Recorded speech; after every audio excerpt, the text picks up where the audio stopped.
Foremost, I would like, yep, should have gotten the notification there. I would like to thank everyone for making the time to come here. Today is actually quite a special day. It's not just about our webinar, but on June 6th, actually YMCA Day. So we celebrate today the 180th anniversary of YMCA.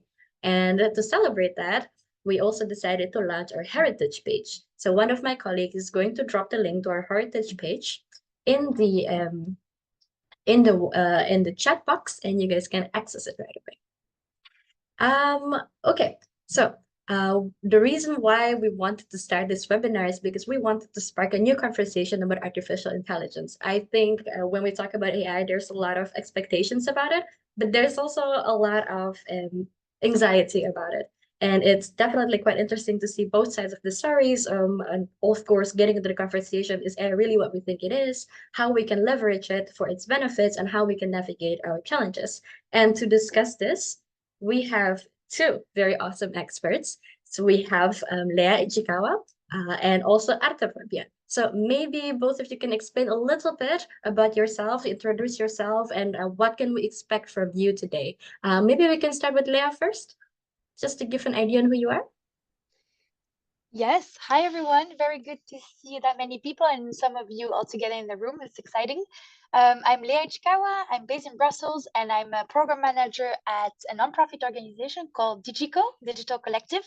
And we work on digital inclusion, specifically for vulnerable groups and marginalized individuals. And I was invited for this webinar to discuss the opportunities that AI can bring within education and training, specifically looking at the adult/youth sector. And as well, I will also explain how to ensure that this integration of AI in training can can ensure to be equitable and inclusive for everyone. Because I work in the topic of digital inclusion, this is a topic that's very dear to us. So you can expect from me that I'll deep dive in some ways that educators, trainers, and also students can take for themselves or for their learners to ensure that inclusion and equity is at the center of their approach. Okay, thank you so much, Lacey. I think this is something that I think the European Parents Association might be interested later on to talk a little bit more with you and also to ask questions. And next we have Arthur. Please introduce yourself. Hey, hello. So I'm a digital security consultant and a media researcher. Currently, I'm running a non-governmental organization called CyberHUB, which tries to provide digital security support to human rights organizations and media in Armenia specifically and the post-Soviet countries where we know the context very well.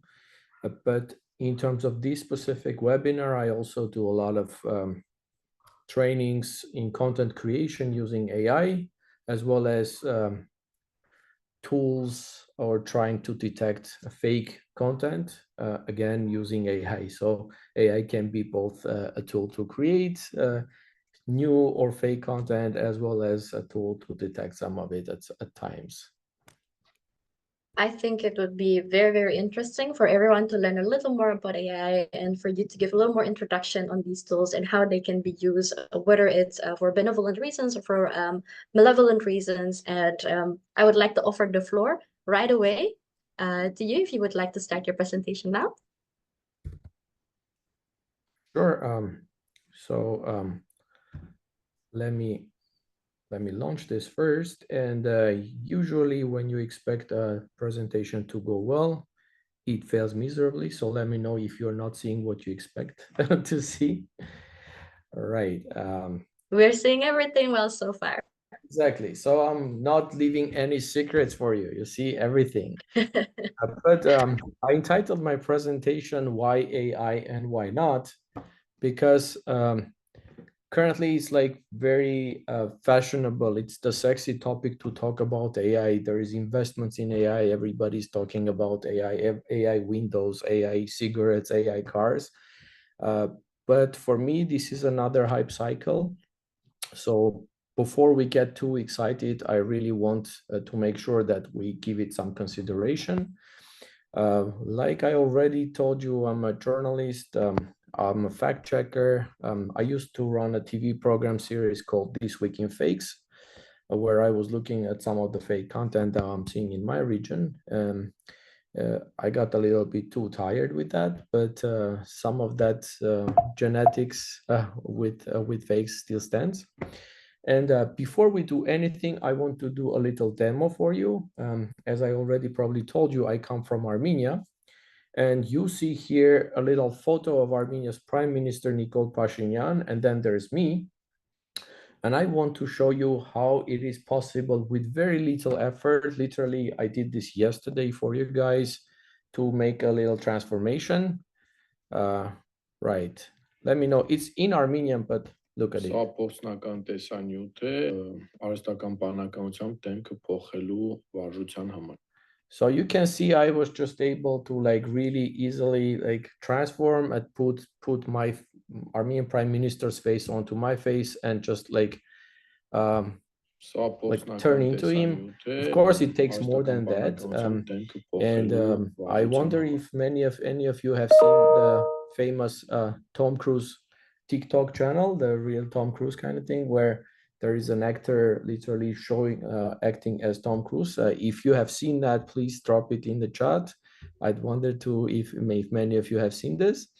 But before we go on, I want to run us through a little quiz.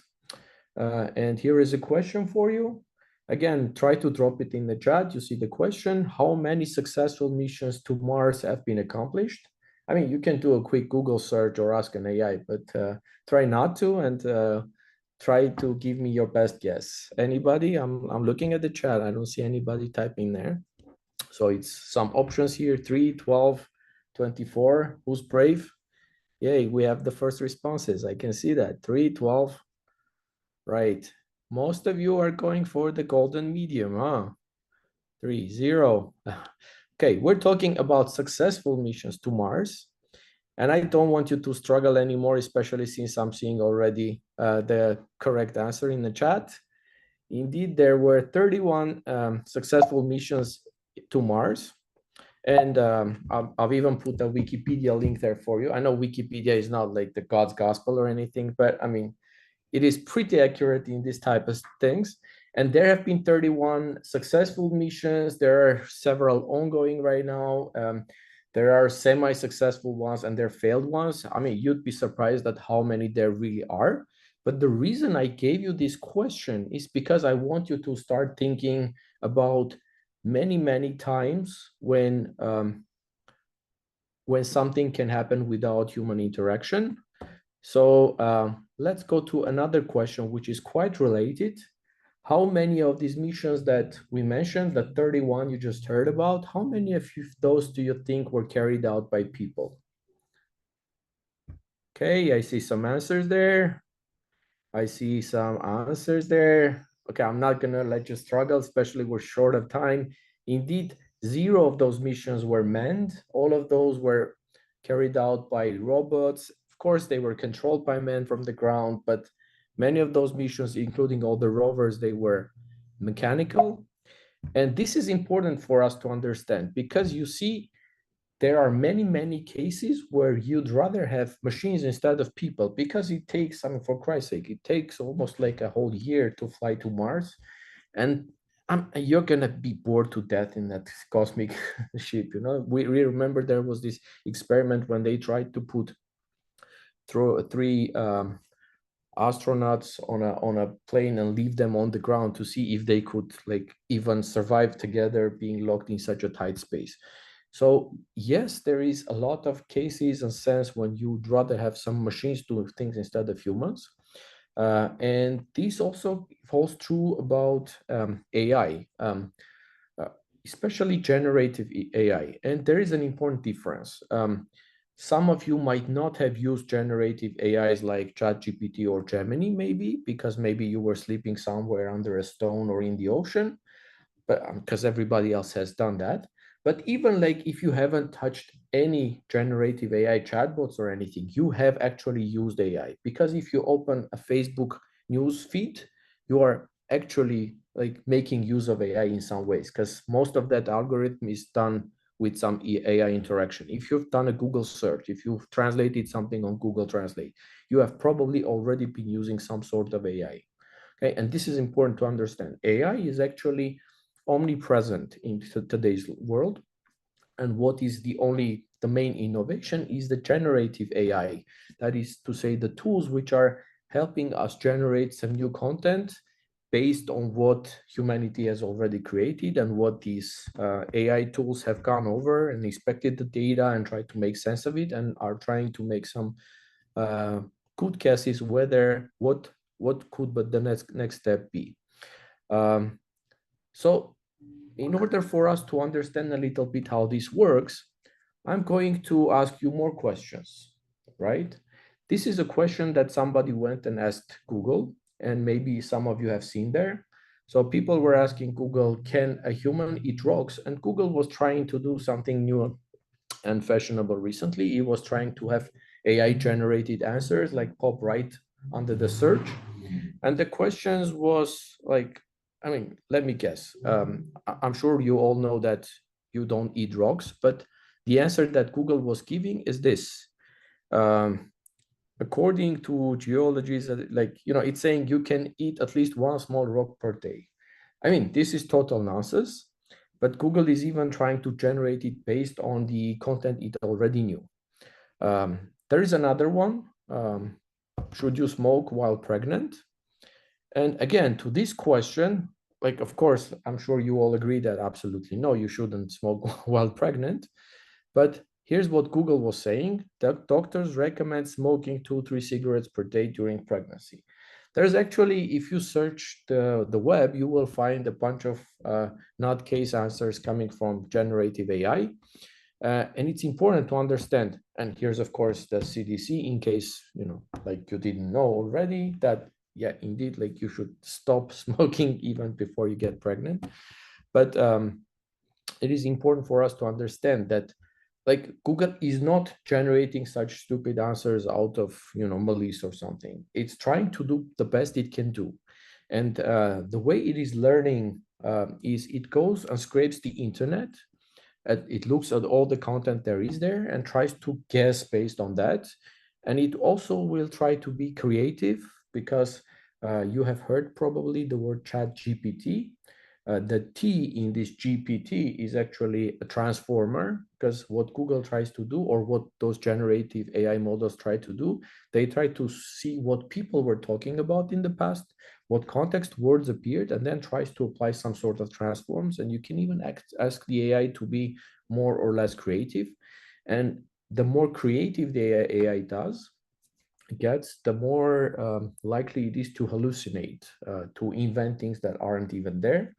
Or sometimes it will just directly refer to something that people wrote, but because Google doesn't, like the AIs don't have consciousness, don't really understand the meaning of words, they will try to take any answer and they have no understanding of what they're saying to be able to judge and understand what's good or what's bad. With this said, I want to again make the case that yes, indeed, AI is very useful for large organizations like YMCA, for youth workers, for journalists, for example, in many, many scenarios. I mean, we can later discuss in response to your answers what are some of the imaginative cases that AI can be used for. But certainly AI will help where people would not. It's very good with boring tasks, looking into huge number of data. It's good with automating things. It's good with data analysis.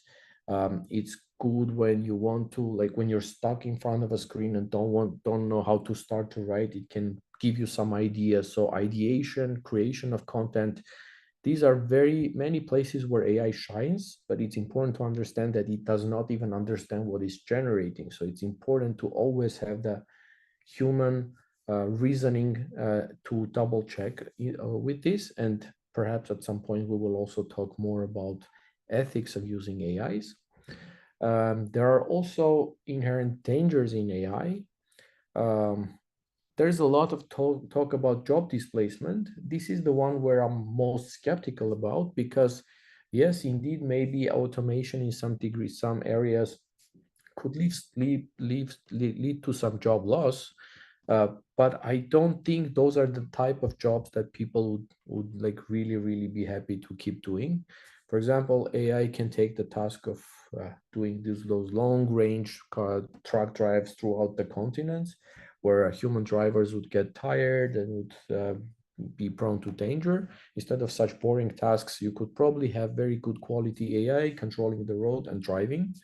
AI could take the role of service workers, for example, help desk and chatbots. These are areas where it could be pretty good.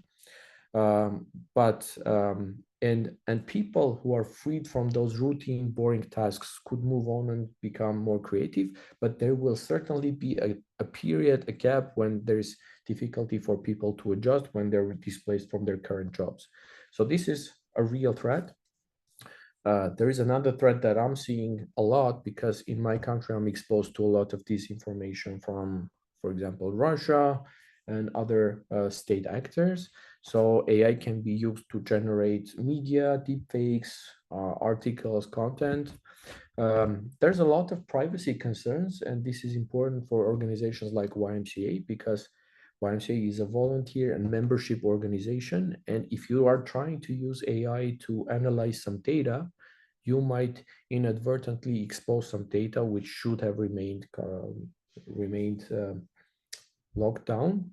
For example, you might want to say give AI, so for example, ChatGPT, a big list of members and try to draw some parallels, but you might not be aware that in the background, ChatGPT will send this data to its engineers, and they might get access to personal data to people, for example, with health issues, etc., which can even put you under regulatory pressure, because there's like HIPAA, the Health Records Compliance Regulation, there's GDPR, which you might be violating by exposing people's data and records. There is another issue is with algorithms, because the algorithms are training, the AI is training on data that is already there. And so it has happened that a lot of that data is biased, because because there is, let's say, it favors specific demographics, say North European, and then suddenly you are asking questions and it's trying to use the data that it learned to apply to the whole world. That might lead to some problems. So those are, and there could be a lot of also unintended consequences, because this is a fast learning and fast changing landscape and technology. So there's always a danger that something might go wrong. I want to conclude with another video, which I just gave the AI my picture and I gave it my voice and asked it to generate a video, which I want to hear you. And that's the concluding remarks from me today. In today's digital age, the intersection of cybercrime and artificial intelligence, AI, has opened up new avenues for criminals to exploit individuals and organizations. A particularly insidious form of this exploitation is through the use of AI to create deep fake videos for blackmail purposes. This scenario has been increasingly observed worldwide, with notable incidents reported in Armenia, where public figures and ordinary citizens alike have been targeted. The process involves cybercriminals contacting individuals, recording their faces and expressions during calls, and then threatening to produce and disseminate deep fake videos, hyper-realistic video content manipulated to make it appear as though the victim is engaging in embarrassing or compromising activities. Deep fakes leverage advanced AI and machine learning algorithms to create or alter video and audio recordings, making them appear convincingly real. This technology, while having legitimate applications in entertainment and education, poses significant dangers when misused. In today's So I want to stop it here because I don't want to take everyone's time, but I swear that AI Arthur speaks better English than I do for sure. And I feel that it's gesturing and looking at the sky is sometimes even more genuine than what I'm doing now. So you'd never even know which one of us is the real Arthur anyway. So thank you for your attention. And I guess we will be taking questions after Leah's presentation, if I'm not mistaken. So floor to you, Leah. Thank you, Arthur, for the presentation. I think that was very entertaining. I found it very funny when they asked whether you can eat rocks or not. Well, I suppose the logic is you can eat anything at least once in your life. It kind of works that way as well, so give it some credit. But I like that you went straight to the point to the question of like, okay, is AI going to take over our jobs or not? And I'm sure there will be other questions about that. But for now, we want to take a look a little more from the educational side of AI. So I'm going to give the floor directly to Leah. So please go ahead. Thank you. Okay.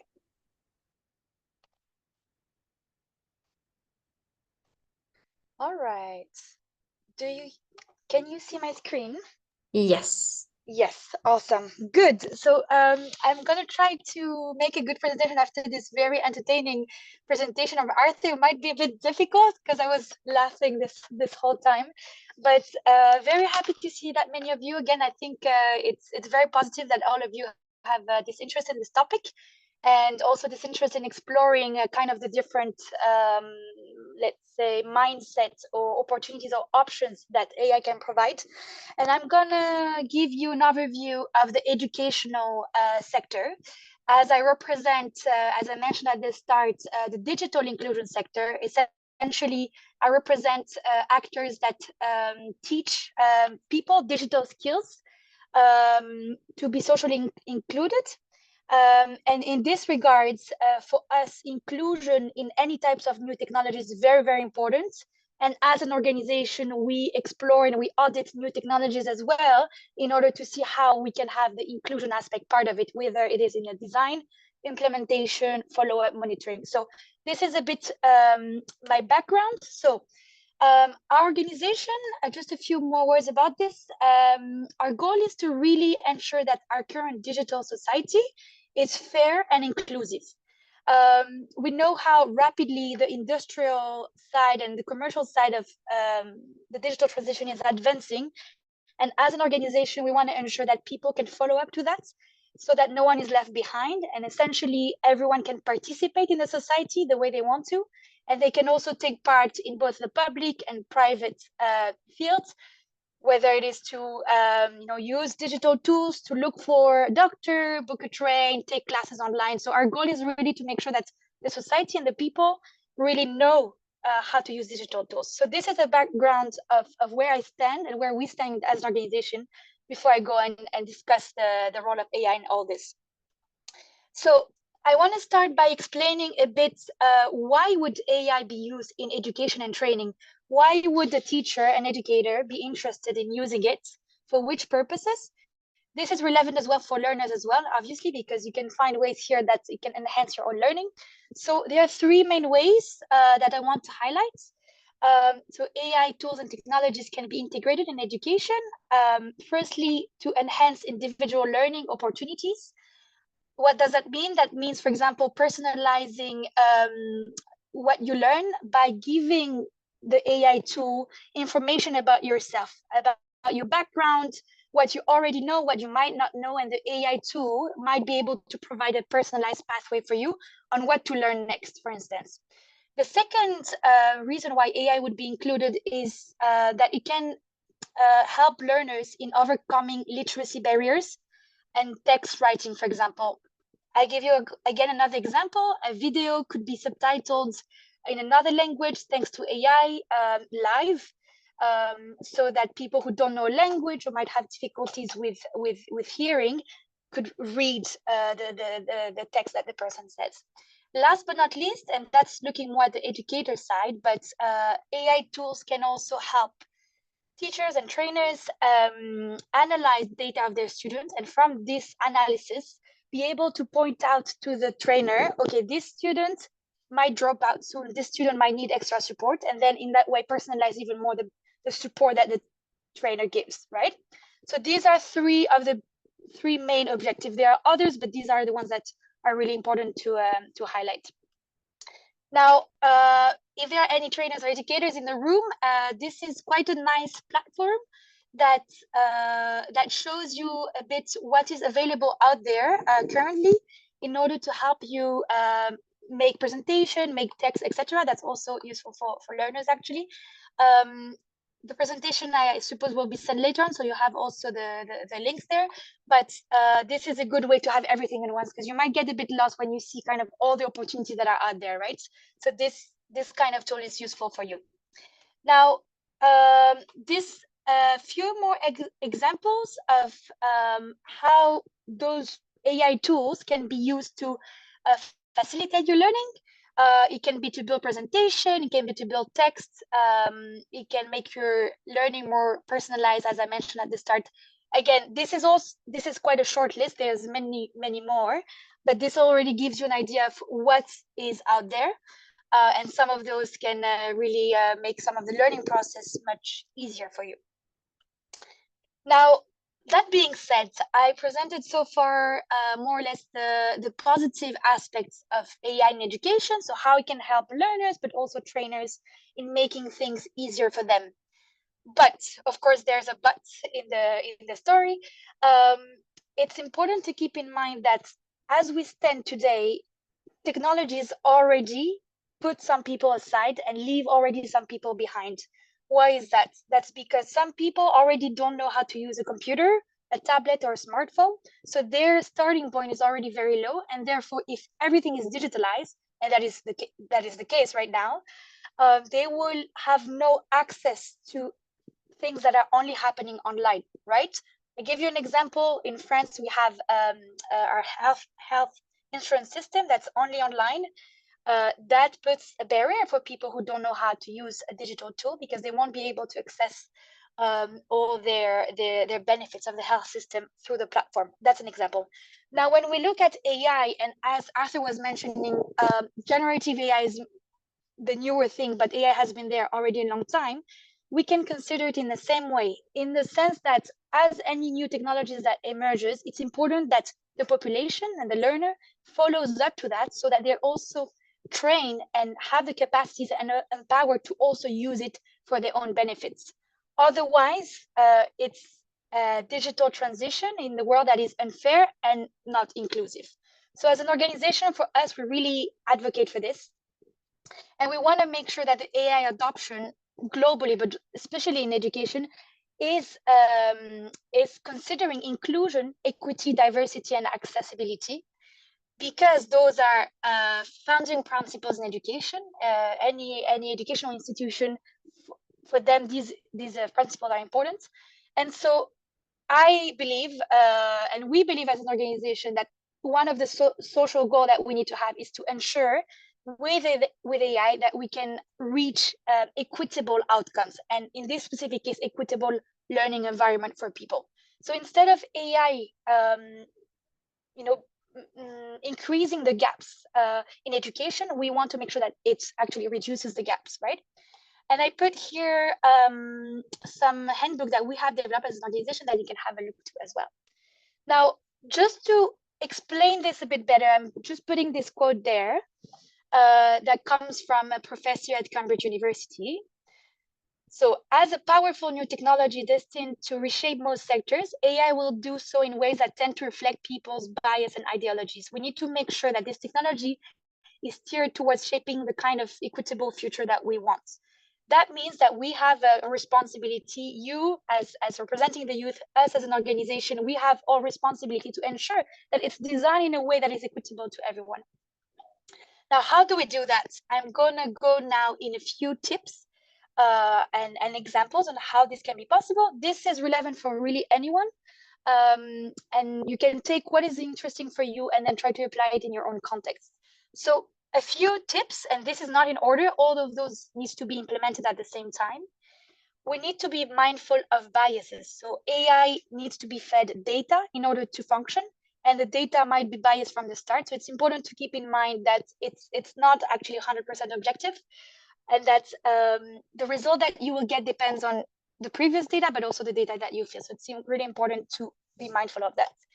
It's important as well that that is looking more at the educator side, to choose tools for your learners that are affordable, reliable, and safe. I won't go too much into detail. I know that Arthur discussed a little bit the safe side, but this is a whole huge topic. But it's important to keep in mind that again, affordability in terms of pricing. So using a tool that's free for your students, for example, is important. demystifying the topic of AI and fear of machine learning. This again, a lot of people are scared of AI because they might think that it takes their job. They might think that it will take over the whole world. First of all, it's not the case. But so in order to approach AI, we need to do it in a very simple baby steps kind of way, little by little, and approaching it in a fun and engaging way as well. The last 2 points, regularly monitor and assess AI tools. That's again is more related for educators and teachers. But this means that if you decide to include AI within your teaching, you need to ensure that throughout the whole process, it's again affordable, accessible, reliable, and safe for your users, and keep a close check on that. And last but not least, inclusion and accessibility needs to be considered during the whole process. That means during the design of AI tools, and that's more for the developers, but also during the implementation and really the whole time. And again, in education, inclusion and accessibility is very, very important. Now, how do we stay engaged as learners, and how do we also engage as a teacher? How can you keep learners motivated to learn about AI? That can be applied to you, but can be applied also to teachers that have people in their classroom. So like I said earlier, we need to have a human-centered approach to AI in a classroom, and in your day-to-day as well. And what does that mean? That means that you need to start from the needs and the desires of your learners. Instead of having a top-down approach, it's important that the learners have an active learning methodologies, and they can be part of the process on how we're going to integrate this and how can we learn together about this topic that is very, very complex, right? We need to also start training about AI by making small baby steps, by making regular check-in with the learners, encouraging group work, also asking for feedback is very important, and celebrating little successes. The last points are related more to the fear and skepticism that people can have around AI. So obviously, Arthur mentioned some of the negative side and the way that it could be used in a dishonest way.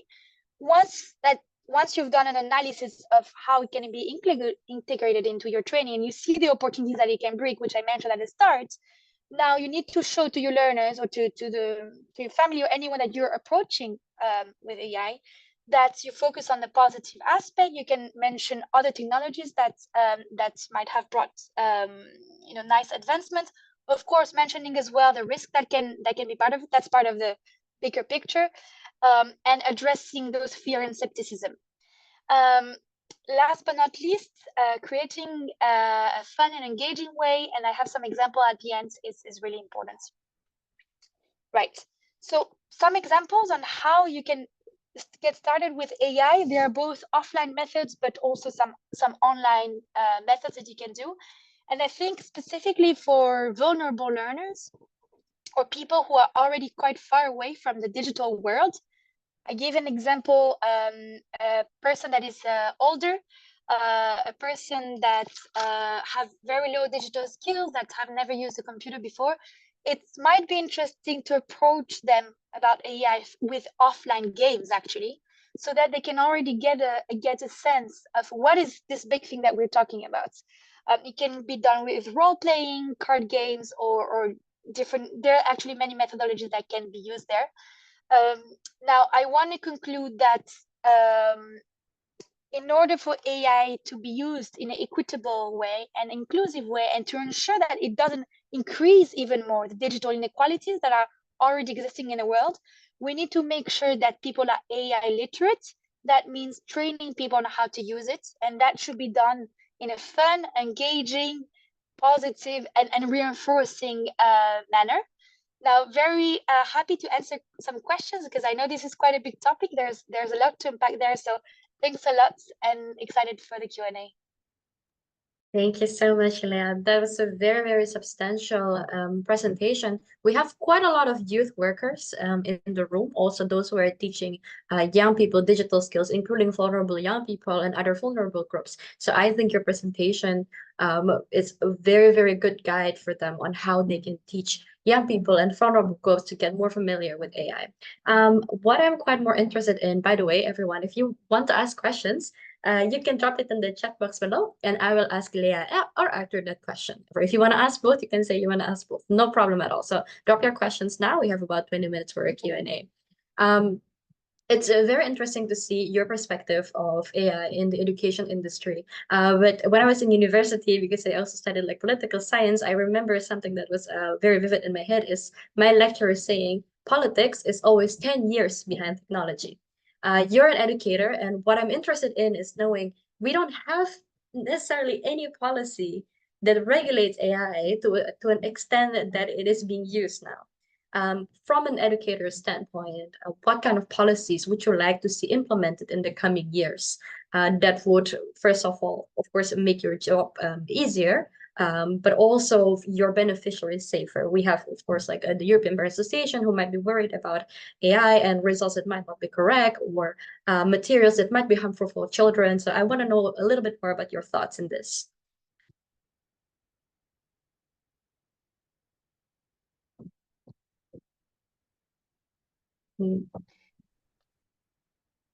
Oh, I think you're muted. Are you asking? You're asking me? Yes, yes. Yes. All right. Yes. So we, as an organization, we have done quite a lot of research on the frameworks that are available out there to help youth workers, trainers include it into the day-to-day. There are actually quite a lot out there. Now, when there are a lot of resources, it's difficult to make clear what is interesting for you and what is valuable. I think that's like we need, because it's a very complex topic, it's better to approach it step by step and start with the very simplest thing when you approach your learners about this, on what is AI and what are the different types of AI. And only then we can look at the implementation and how they could use it in a day-to-day. But I think there is a big effort that needs to be done on unpacking really this big black box, as we mentioned it. You also asked about regulations on the EU side. There are some guidelines available that are not binding. But for example, there is a guideline, I was checking the name just before, the European Guidelines for the Ethical Use of AI, that looks at kind of the key principles that should be put in place when using AI. Again, all those guidelines are quite theoretical. I think until you really put it into practice, you won't see the real implication. So I'll just say, to get started as a trainer, as a youth worker, and get feedback from the learners, and then you can adapt your methodology. I'll just drop the guidelines here in the chat. But honestly, I would say to look at guidelines more from the practitioners, because they would be more valuable to you. And actually, we have developed our own little handbooks that we'll share the links to. And again, always keep in mind inclusion and accessibility. Thank you for that. So I think, well, if there's any policymakers in this room, please take a note on what Leah just said. But before we go, we have a question from Petra. But before we go there, I wanted to ask Arthur also. Similarly to Leah's question, with the policy being quite behind how AI should be regulated right now, there's a lot of risks that come in using AI. And I want to know also your thought about this and how it can be mitigated in general. Yeah, I just dropped in the chat the link from the International Standards Organization about AI use, AI management systems, and what businesses need to know about that. Because when we talk about policy, often we mean like big regulators in Brussels or in the capitals, but there's also a lot of policies that can be adopted internally in organizations. There is a big push now in media organizations to adopt various like AI policies of how they should be allowing using that, but there's also even any organization on their organizational level should have some sort of policies as to if they use AI for day-to-day business use, etc., what they should be aware of, how that should be done, because like I already mentioned, you can inadvertently expose personal data or organizational content data that should not be publicized, and this can be a big problem. This is especially problematic, say, in a region like where I am, but this generally applies to everybody because there's also a lot of regulatory pressures. Yeah, I mean, like, look at that, look the ISO, or do some general search, and even ask an AI chatbot what the organizational policy should be, and it should give you a pretty good. And in terms of misinformation in general, for example, we have a question from our participants. Who can we hold accountable for that? See, there is, yeah, this is a very important thing to understand, that although the AI creators, AI models generate the content itself, the responsibility for publicizing it relies with the publisher.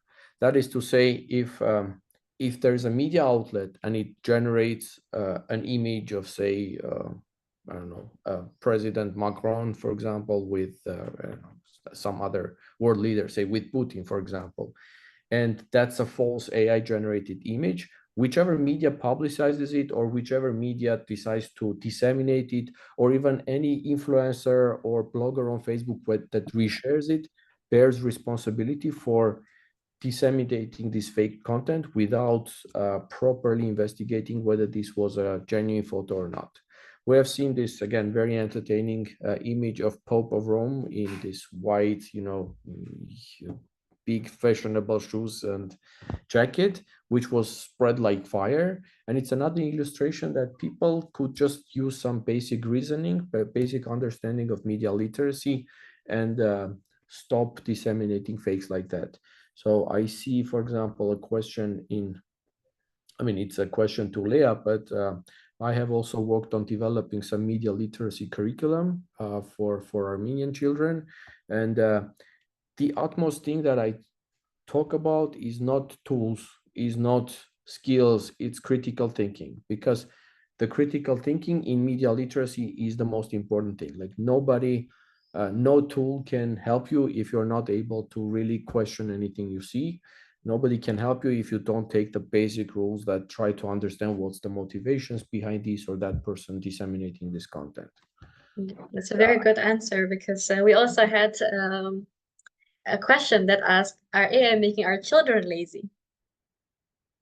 Well, we have to work on building critical thinking skills, but I also think that regardless of whether the existence of AI is there or not, either way, you have to keep teaching children critical thinking.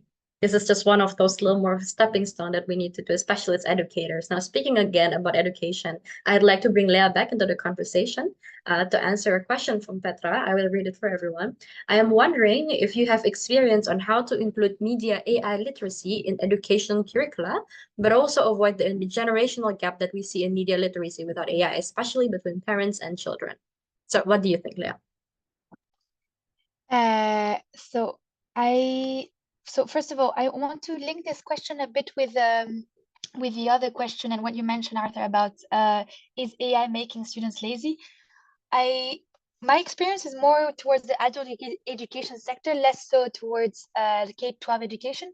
But like Arthur was mentioning, it's using AI requires different set of skills than what is being taught kind of in a traditional setting. So it's more a question of,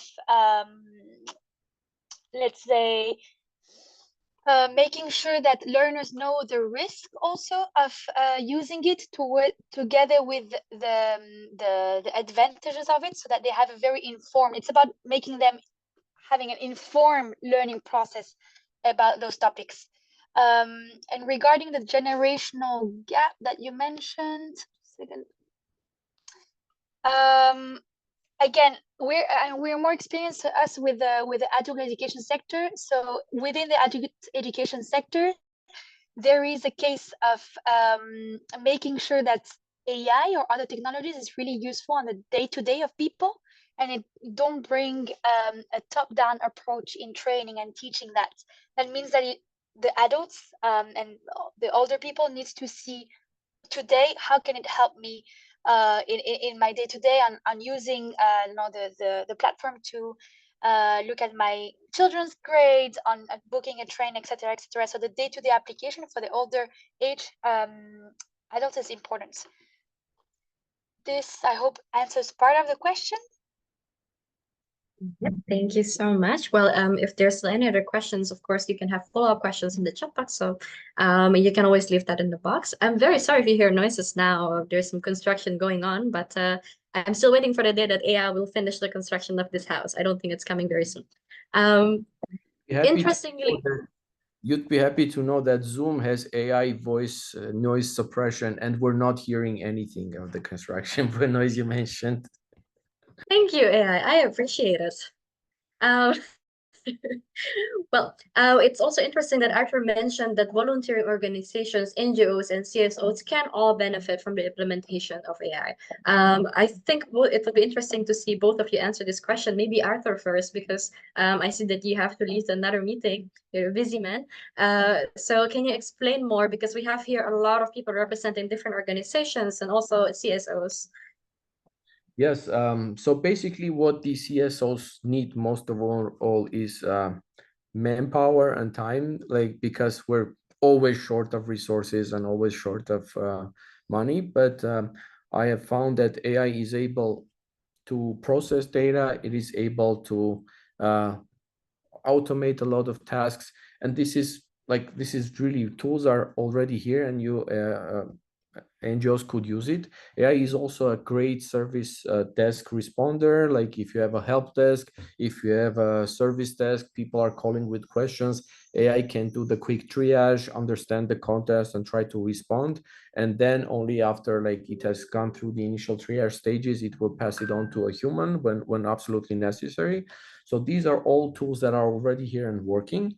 The only thing was that I mentioned was to exercise caution. That's why I'm, for example, working a lot with local AI, trying to launch AI on my local computer and making sure that no data escapes to the developers.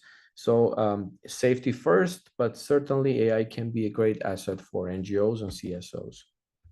Very interesting. And Leah, when you're working inside internally with DigiCo, do you also have some of these implementations?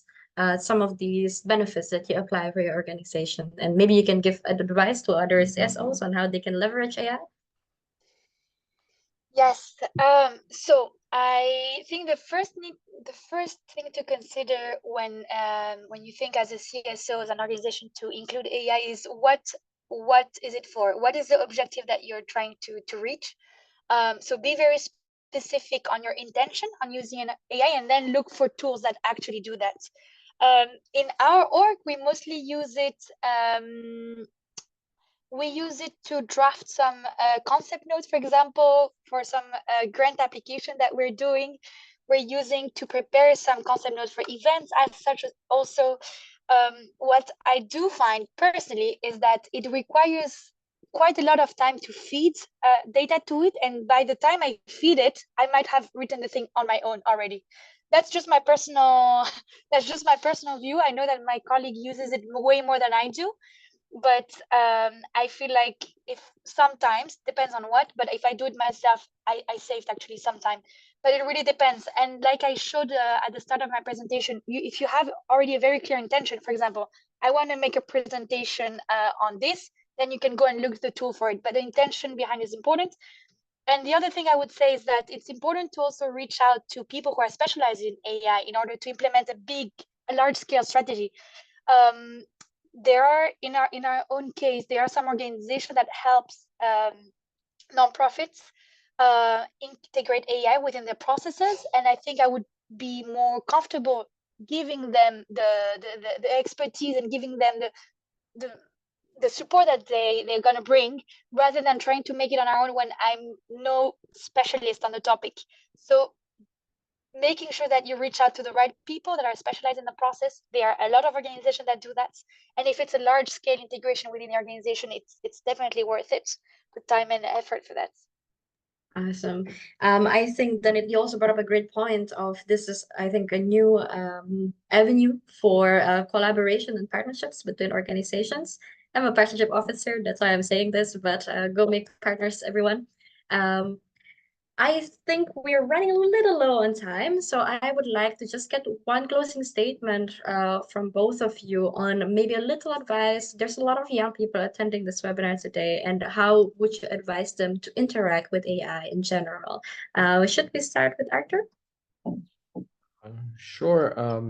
Look, AI is fun, above all. Like I try to illustrate the fun aspect for you a little bit.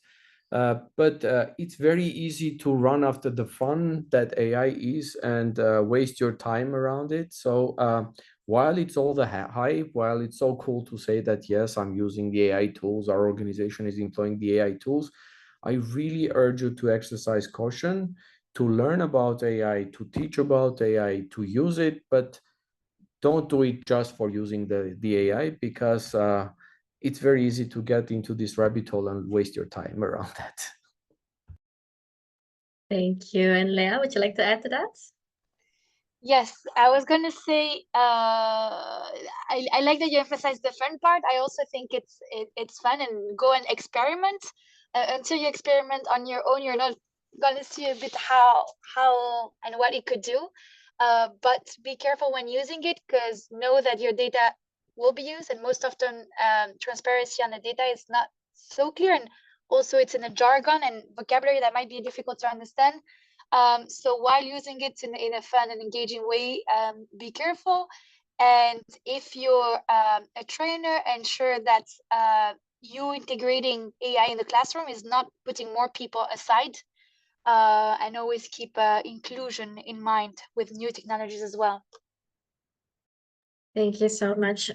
Thank you so much for both of your time and for sharing your knowledge and sharing your expertise. I'm sure that's going to be very useful for everyone in this room. We have young people, we have youth workers, we have representatives of CSOs and NGOs, and I'm sure this will be very helpful to everyone who's trying to implement AI or an AI education, and having to know what they have to look out for.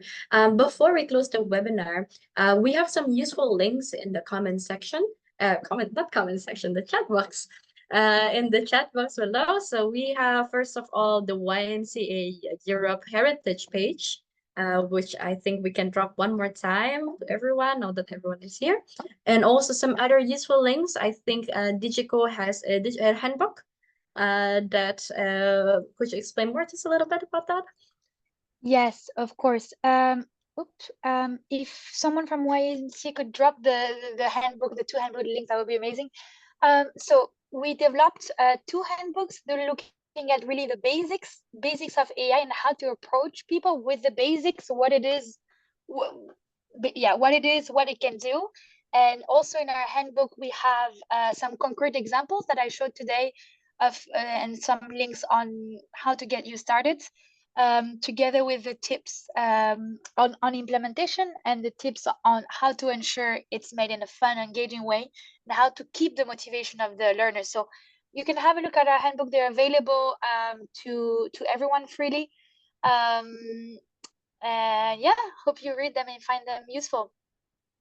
Thank you so much. The handbook link is over there in the chat box. So please take a look, maybe download the document.